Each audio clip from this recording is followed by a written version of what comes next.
Good morning to all of you. I will discuss the introduction to hematology.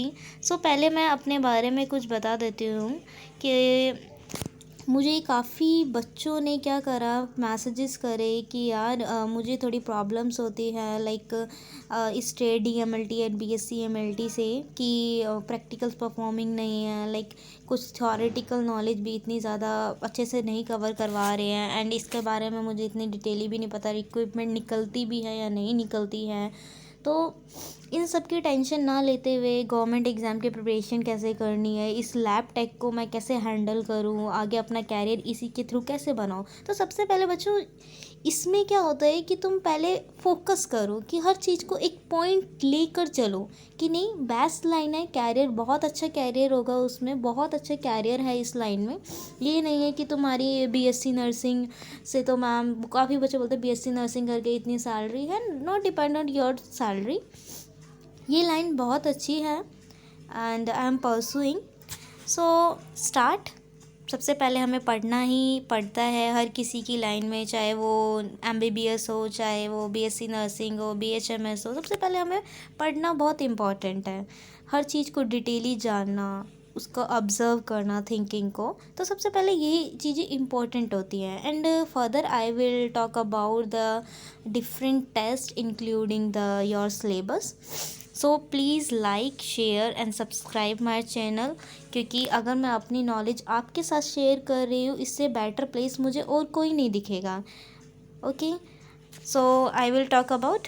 सबसे पहले आता है haematology. Haematology क्या है? एक ब्रांच है। It is called haematology is the branch of a internal medicine concern with the study of blood. Study of blood, haem means कोई blood से related, logy means study, means blood की study करना and blood forming organ की study करना, as well as the cause, prognosis, treatment and prevention of the disease related to the blood. इसको ही पूरी को होल कॉन्सेप्ट को क्या बोला? Haematology. Okay, it involves treating disease that affect the production of the blood and its component. So introduction to blood। अब blood की related मुझे सब कुछ चीज़ें जाननी है, blood study करनी है, उससे related disease find out, उसका prevention। तो सबसे पहले मुझे ये तो जानना पड़ेगा ना कि यार what is blood? blood क्या होता है? blood is a specialized fluid connective tissue with a unique composition। Blood क्या है? एक कनेक्टिव टिश्यू है। It consist of a matrix called the plasma and the formed element. ये 2 पार्ट से consider होता है, एक तो प्लाज्मा से, एक ब्लड सेल से। The term whole blood refers to the combination of a plasma and a formed element together. Whole blood का मतलब क्या है कि उसमें तुम्हारा टोटल कॉम्बिनेशन होता है प्लाज्मा का भी और formed element. Formed element means कि इसमें तुम्हारी RBC, WBC एंड प्लेटलेट, तीनों चीज़ें फॉर्म्ड एलिमेंट है। एंड जो हमारा नॉर्मल ब्लड हमारे बॉडी में कंटेन है द 5 से 6 litre, whereas the female contain 4 to 5 litre of the blood. Okay, male में 5 से 6 एंड फीमेल में 4 to 5 litre of the blood. The hematocrit is the percentage of a whole blood volume combined with the formed elements. Normal hematocrit as a PCV। hematocrit क्या होता है? Blood में ही पूछा जाता है hematocrit क्या है। ये एक परसेंटेज वैल्यू है होल ब्लड वॉल्यूम की, जो कि कंबाइंड होती है हमारे फॉर्म्ड एलिमेंट से। नॉर्मल hematocrit और PCV ना अडल्ट मेल में 46 है एंड द फीमेल में ये 42 है। इसका डिफरेंस क्यों है इतना कि मेल में इतनी ज़्यादा है, फीमेल में कम है? क्योंकि because of the fact that male hormone the androgen stimulate RBC production के लिए, वो क्या करते हैं? बहुत ज़्यादा RBC प्रोडक्शन के लिए रिस्पॉन्सिबल है androgen. So and female hormone estrogen do not, ये कोई रिस्पॉन्सिबल नहीं है RBC प्रोडक्शन के लिए। So that is the fact. इसके बाद आता है, मैंने आपको बताया कि जो ब्लड है वो हमारे 2 पार्ट से कंसिस्ट है, एक प्लाज्मा और एक हमारा ब्लड सेल। तो प्लाज्मा क्या है हमारा? The matrix of a blood makes up 46 से 63% of a volume of a whole blood. It resembles the interstitial fluid, water, bicarbonate water, ion, small solute are constantly. Okay, तो blood का मैंने एक follow chart भी बना रखा है, बिल्कुल इजी, तो आपको समझ में आ जाएगा। प्लाज्मा और फॉर्म्ड एलिमेंट। जो प्लाज्मा है हमारे टोटल ब्लड का 46 से 63% है, और जो फॉर्म्ड एलिमेंट हमारे 37 से 54% है। ओके, अब प्लाज्मा में ही हमारे 3 पार्ट और आ जाते हैं, like plasma protein, water and other solid. Plasma protein क्या है? Solution rather than forming insoluble fibre. Plasma protein में हमारे 3 और आ जाएंगे, albumin, globulin and fibrinogen. And other solute में 3 आ जाएंगे, like organic nutrients, electrolyte, organic waste. Okay, albumin का क्या काम होता है? एल्ब्यूमिन जो होता है रफली 60% ऑफ द प्लाज्मा प्रोटीन से कंसिस्ट है, and they are a major contributor to the osmotic pressure of the plasma. Okay, इसका मेजर कॉन्ट्रीब्यूटर क्या, मेजर कॉन्ट्रीब्यूशन कहाँ करेगा? ये osmotic pressure of the plasma. Means क्या हुआ? एल्ब्यूमिन का काम, एल्ब्यूमिन क्या करता है? वाटर रेगुलेशन को क्या करेगा? वाटर रेगुलेशन को ये मेंटेन करता है। ग्लोबुलिन, ग्लोबुलिन अमाउंट 4 अप्रोक्स 35% होता है। ग्लोबुलिन जो कि इंपॉर्टेंट प्लाज्मा ग्लोबुलिन है, antibodies, immunoglobulin and transport globulin. Immunoglobulin attack foreign pathogen. जो ग्लोबुलिन का वह काम है, ये अटैक करेगा फॉरेन पैथोजन की जगह। TG bind small ions, hormones and other compound. Fibrinogen function is a clotting में यूज होता है हमारा, accounting 4% of plasma protein. Fibrinogen to fibrin, जैसे हमें कभी चोट लग जाती है तो क्या होगा? फाइब्रिनोजन ये तुम्हारा क्लोटिंग फैक्टर्स में है, वो I will discuss about later, because अभी मैं ओनली ब्लड के बारे में बता रही हूँ। Organic nutrient are used for the ATP production. अभी मैंने आपको बताया था कि organic solute, organic nutrient, electrolyte, organic waste. तो सबसे पहले organic nutrients are used for ATP production, growth के लिए, मेंटेनेंस के लिए। Contains lipid, carbohydrate, amino acid and electrolytes, sodium, potassium, calcium, magnesium and chlorine. ठीक है।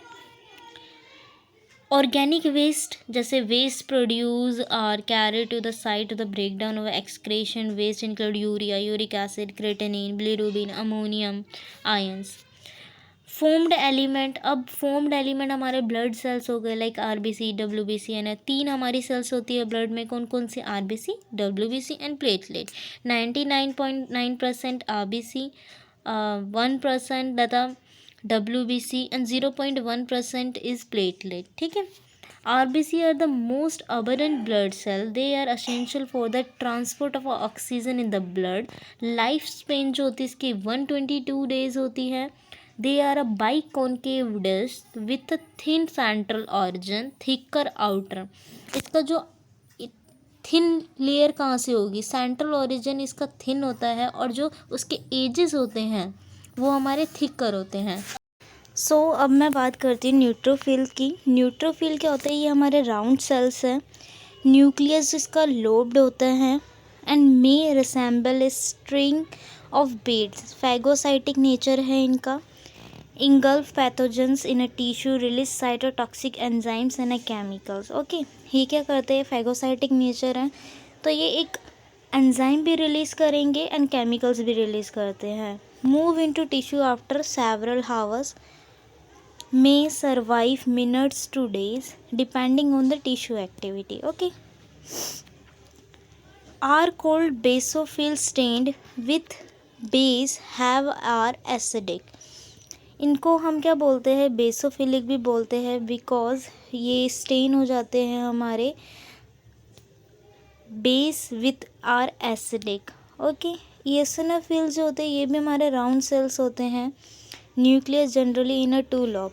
इनका क्या, न्यूक्लियस के मैंने बारे में बोला, इनका लोब्ड होता है, मीन्स इनका मल्टीपल न्यूक्लियस होंगे। इसमें ये एसिनोफिल में ओनली बाई लोब्ड है, 2 लोब्स होती है। Cytoplasm contain large granules that generally stain bright red, engulf antibody labelled materials, release cytotoxic enzyme, reduce inflammation, increase in allergic reaction and the parasitic situation. They are a basic, hence stained with the acid. They are a acidophilic. Neutrophil में क्या बताया? ये basophilic होते हैं और जो eosinophil होते हैं ये बेसिक होते हैं और ये स्टेन्ड होते हैं हमारे एसिड से, इसीलिए एसिडोफिलिक। और ये जो बोला मैंने न्यूट्रोफिल क्या होते हैं, ये हमारे एसिड होते हैं और ये बेसिक डाई से हमारे स्टेन होते हैं, इसीलिए हम इसे बोलते हैं बेसोफिलिक।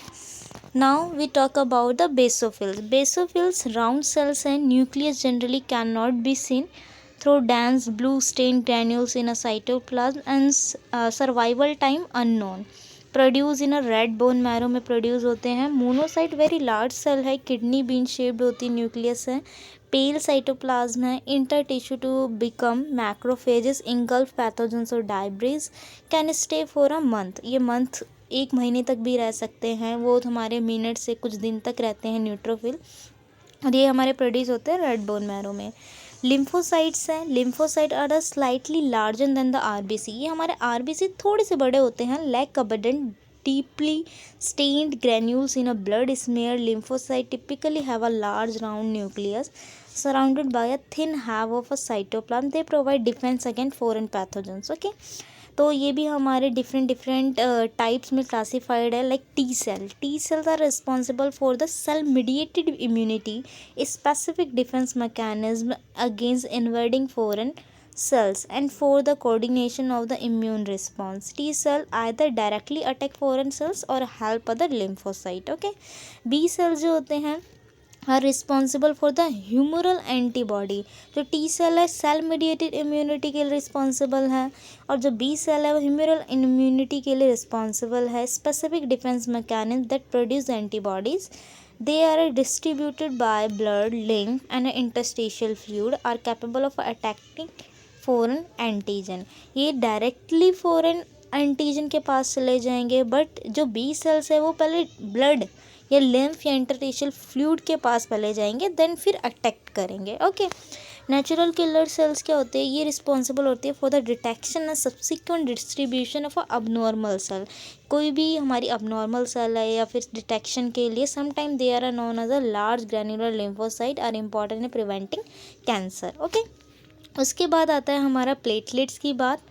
प्लेटलेट्स क्या होते हैं, हमारे स्पिंडल शेप्ड में होती है। Cell fragment are responsible for a clotting of a blood, they are continuously replace each platelet circulate for 9 से 12 days before being removed by phagocyte mainly in a spleen।